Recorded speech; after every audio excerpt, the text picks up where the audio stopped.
जोहार झारखंड, जय झारखंड। सबसे पहले आप तमाम झारखंड वासियों को मेरा सत सत नमन, कोटि कोटि नमन।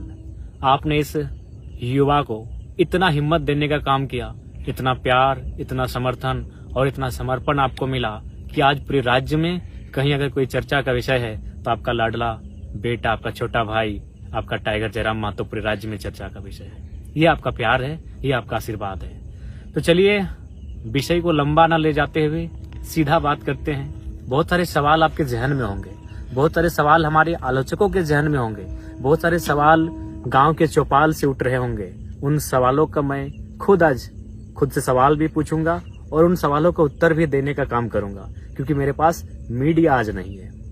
सबसे पहली बात, चलिए आपको शुभकामनाएं कि मेरा नॉमिनेशन एक्सेप्ट हुआ है। 4 पेपर मैंने भरा था, जिनमें 3 पेपर को सेलेक्ट किया गया है। एक रूमर आया कि नहीं, अंतिम पेपर को सेलेक्ट किया गया है और 3 पेपर रिजेक्ट हुए हैं, जो कि सत्य नहीं है। 3 पेपर सेलेक्ट हुए हैं, 1 पेपर रिजेक्ट हुआ है। अब रिजेक्ट क्यों हुआ है, थोड़ा सा कारण बता देते हैं, कि बहुत सारे लोग कहने लगे कि पढ़े लिखे नौजवान और गलती कर रहे हैं। तो एक बात क्लियर आप जान लीजिए कि नॉमिनेशन फॉर्म वकील भरते हैं, और जो वकील रहे या कोई रहे, सबसे पहले उनका धन्यवाद।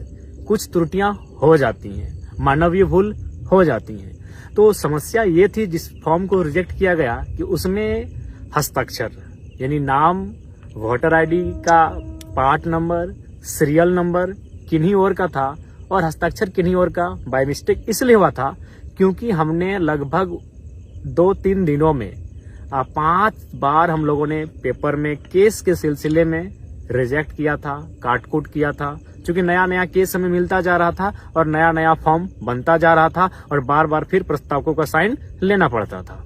तो स्वाभाविक है, बार बार जब चीजें घटित होंगी तो कुछ त्रुटियां आ जाती है। तो खैर फिलहाल 3 पेपर सेलेक्ट है, 1 रिजेक्ट है, डज नॉट मैटर। 1 भी अगर सेलेक्ट होता है तो उसी से लोग चुनाव लड़ते हैं। अब बात करते हैं उस दिन हुआ क्या था। केस के बारे में सब जानना चाहता है, बहुत सारे लोग मेरी जुबान से जानना चाहते हैं कि सच्चाई आखिर है क्या। क्योंकि एक लोग जो विपक्ष में बैठे हैं, जो आलोचक वर्ग है हमारा, वो एक प्रोपेगेंडा फैला रहे हैं कि यदि जयराम बाबू को इस केस की जानकारी नहीं थी तो फिर उनका हस्ताक्षर केस के एफिडेविट में कैसे आया। तो सबसे पहले मैं आपको क्लियरली बताना चाहूंगा कि 29 तारीख को जिस दिन मेरा नॉमिनेशन पेपर खरीदा गया, मैं कहाँ था पूरा राज्य जानता है। मैं चतरा में श्रीमान दीपक गुप्ता जी के, जो हमारे दल से हैं, उनका नॉमिनेशन था। यानी मैं दिन भर चतरा में था। मेरा फॉर्म धनबाद में, बोकारो में हमारे साथी खरीद रहे हैं और मैं कहाँ, चतरा में। अगला दिन मैं कहाँ था, हजारीबाग में। यानी फॉर्म जो भर रहे थे वो मेरे साथी भर रहे थे। 1 तारीख को मेरा नॉमिनेशन होना था और 2 दिन पहले ही हम लोगों ने फॉर्म लिया था। अब वहां डिटेल्स भरा जाना स्टार्ट हुआ। केस की जहां तक बात है, सबसे पहले हम लोगों ने 10 केस इंक्लूड किया था। यानी 29 तारीख शाम को 4 बजे जब फॉर्म भरना स्टार्ट हुआ तो हमारे साथी, हमारे वकील की टीम के माध्यम से 10 केसों की जानकारी दी गई। लेकिन जैसे ही 30 तारीख को सुबह हजारीबाग मुझे जाना था संजय दा के नॉमिनेशन में, उसी दरमियान मैं गया प्रज्ञा केंद्र। वहां हमारा साथी है, उनसे मिलने गए एक अकाउंट के सिलसिले में। तो हमारे चचा बैठे हुए थे बगल के पंचायत के।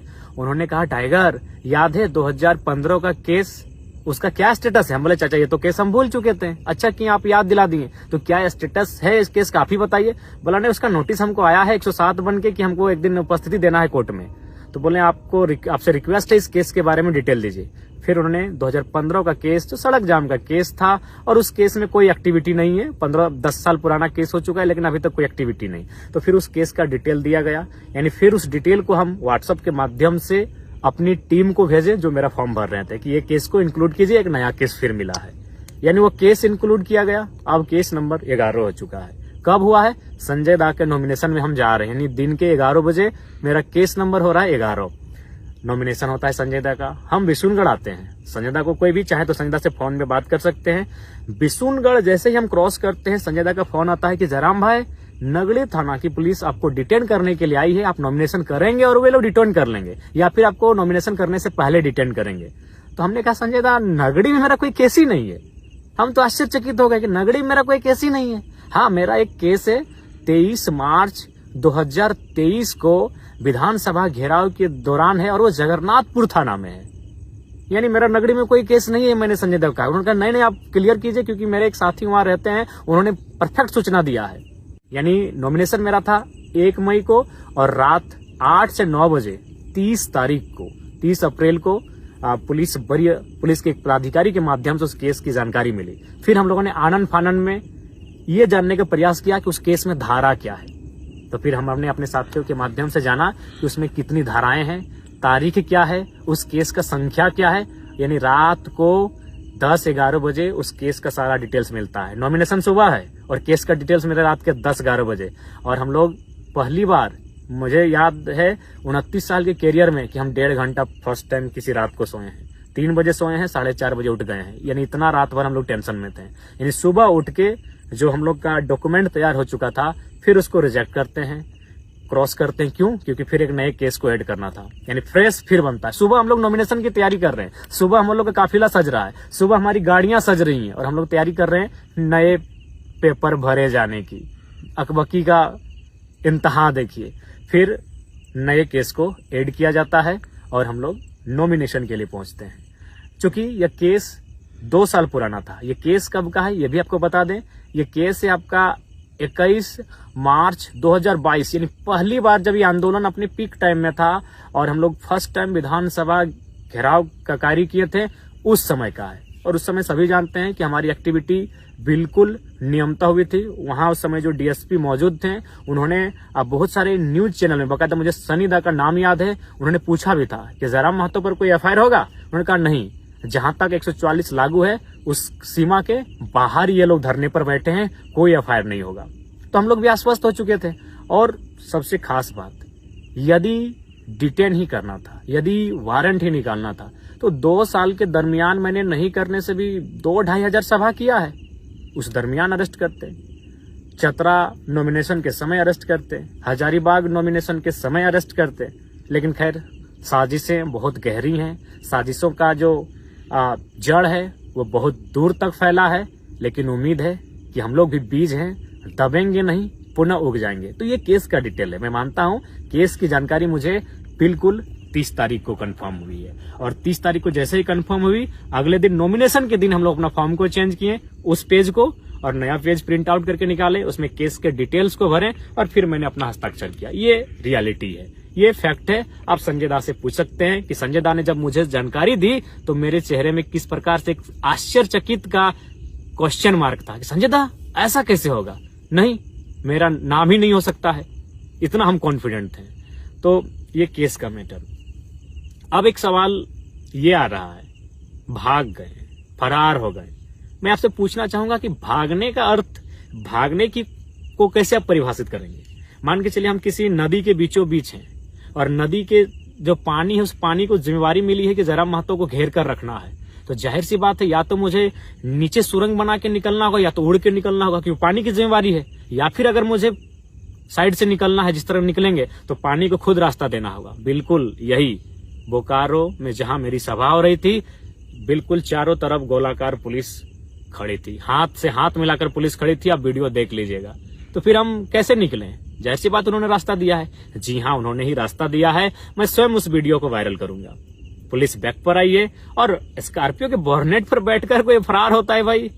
अब सवाल है कि मैंने 1 मई नॉमिनेशन में जाने से पूर्व रात को 2-2:30 बजे शमशान घाट में बैठकर मैंने वीडियो 3 बनाया था। एक वीडियो में यह संदेश दिया था कि मुझे पूर्ण आशा है कि मेरा अरेस्टिंग हो जाएगा, अरेस्टिंग होने के बाद फलाना कार्यकारिणी केंद्र अध्यक्ष होंगे। मैंने ये भी उस वीडियो में घोषणा किया था, क्योंकि मुझे भी पूर्ण आशा था कि मुझे डिटेन कर लिया जाएगा। इसीलिए आनन फानन में 3 सेटों को भरा गया, क्योंकि पूर्ण आशा थी कि डिटेन करेंगे ही करेंगे। लेकिन वहां तक, डीसी चैम्बर से बाहर निकलने तक मैं बहुत उत्सुक था कि मुझे अरेस्ट करें।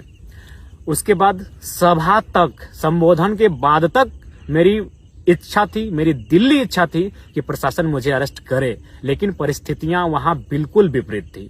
परिस्थितियां क्या थी? बहुत सारे लोग पेट्रोल लेकर थे कि आत्मदाह कर लेंगे। बहुत सारे लोग हिंसक और उग्र स्वभाव रूप धारण कर चुके थे। वीडियो फुटेज आप देखे होंगे। यानी मैंने इसलिए वहां से निकलना उचित समझा। मैं निकला हूं, फरार नहीं। मैं बार बार कहूंगा क्योंकि आप मेरा स्टेटमेंट अंतिम क्या था याद होगा कि एसपी साहब माफ कीजिएगा, भीड़ की भावनाओं का सम्मान कीजिए, डिटेन किसी और दिन कीजिए। ये मेरा अंतिम शब्द था कि एसपी साहब माफ कीजिएगा, भीड़ की भावनाओं का सम्मान कीजिए, डिटेन किसी और दिन कीजिए। और हम वहां से निकल गए। कि आज हम घर निकलते हैं, बाद में इस विषय पर बात करेंगे। क्यों 1.5 लाख की भीड़ और पुलिस कितनी थी? 1,500। क्या पुलिस में सामर्थ्य था कि हमें वो डिटेन कर लेते बिना किसी हो हंगामे के, बिना किसी उपद्रव के, बिना किसी मुठभेड़ के? पॉसिबल नहीं था।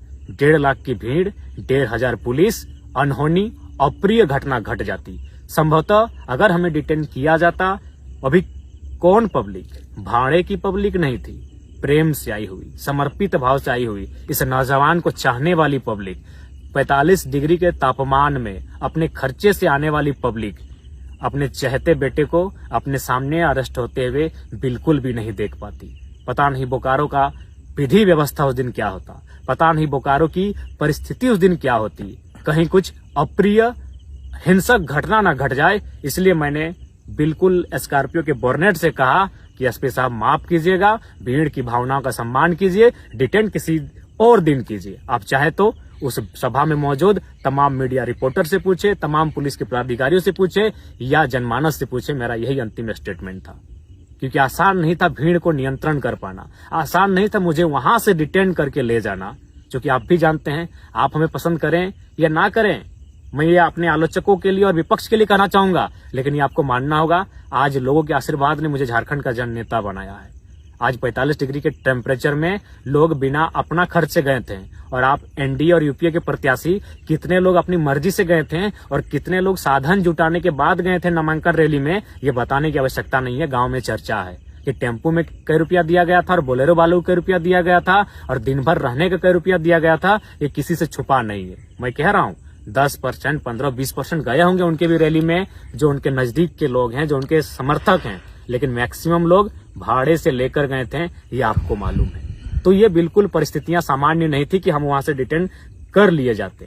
मैंने यहां तक वीडियो आप किसी चैनल में देखिएगा कि डीएसपी साहब से हम कान में बात कर रहे हैं। ये कौन सा तरीका है कि भागने वाला आदमी डीएसपी से ऐसे कान में बात कर रहा हो? हम बोर्नेट पर बैठे हैं और डीएसपी साहब बगल में। हम उनको क्या कह रहे थे कान में पता है? कि सर या तो पिंडराजोड़ा थाना में हमको डिटेन करने का मौका दीजिए या तो पेटरवार में दीजिए। यहां से पॉसिबल ही नहीं कि आप हमको पकड़ के ले जाएंगे। यहाँ उपद्रव हो जाएगा, यहाँ अप्रिय घटना घट जाएगी, क्योंकि पब्लिक का मूवमेंट गजब का है।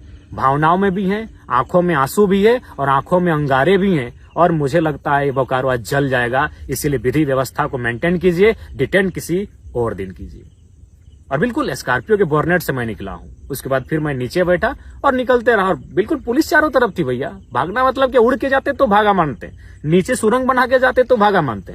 चारों तरफ पुलिस है, वहां से हम कैसे पार होंगे? तो किसी ने हाथ छोड़ा होगा अपना, किसी ने रास्ता दिया होगा। हो सके हमारे चाहने वाले ऊपर पुलिस के लोग होंगे, संभावना है। तो हम तो उनके बीच से निकले हैं।